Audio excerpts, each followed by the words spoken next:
Pinasinayaan ang pagbubukas ng month-long celebration para sa Giant Lantern Festival 2018. Formal na pong ipiresinta sa pagbubukas ng Tourism Week ng Ciudad San Fernando ang mga aktibidad na gagawin para sa Ligligang Parul.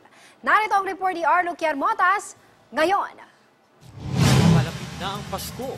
Hudyat na rin ito ng pagsisimula ng pagtitinda ng mga nagniningning, kumukuti-kutitap at makukulay na parola sa kahabaan ng Jose Abad Santos Avenue sa Ciudad San Fernando.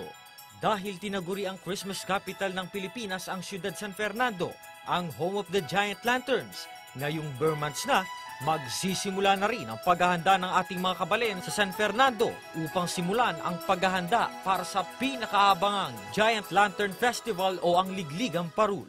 Kanina sa Robinson Star Mills, Pampanga, kasabay ng pagsisimula ng Tourism Week ay formal nang inilahad ang mga aktibidad para sa month-long celebration ng Giant Lantern Festival 2018. Gusto lang po namin ipaabot na ang taong ito ay ang ating 110th year Giant Lantern Festival.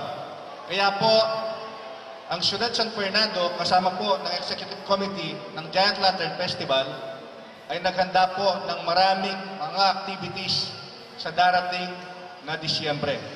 Buwan ng Hunyo pa raw nang magsimulang magpulong ang Giant Lantern Festival Executive Committee. Sa ngayon ay nasa proseso na ang komite sa pakikipag-ugnayan sa mga iba't ibang organisasyon upang mapagtagumpayan ang gaganaping month-long celebration.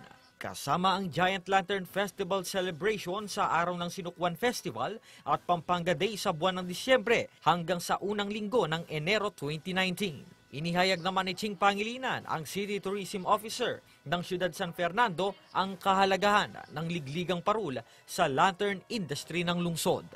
Kung lalawin may aking kasalasayan, in Giant Lantern Festival, in Ligligang Parul, apin niya in dahilan kung bakit may bayit niya in lantern industry. Because the roots of the festival are religious and cultural in nature. Kaya abangan ang Giant Lantern Caravan at Lubenas na magsisimula sa October 19, 2018 sa iba't ibang bahagi ng lungsod. Samantalang ang pinakaabangang sagupaan ng 12 barangay pagdating sa pagandahan ng Ligligang Parul ay gaganapin sa December 15, 2018. Live na mapapanood nationwide at worldwide dito sa CLTV 36. Arlo Quiermotas, Central Luzon News.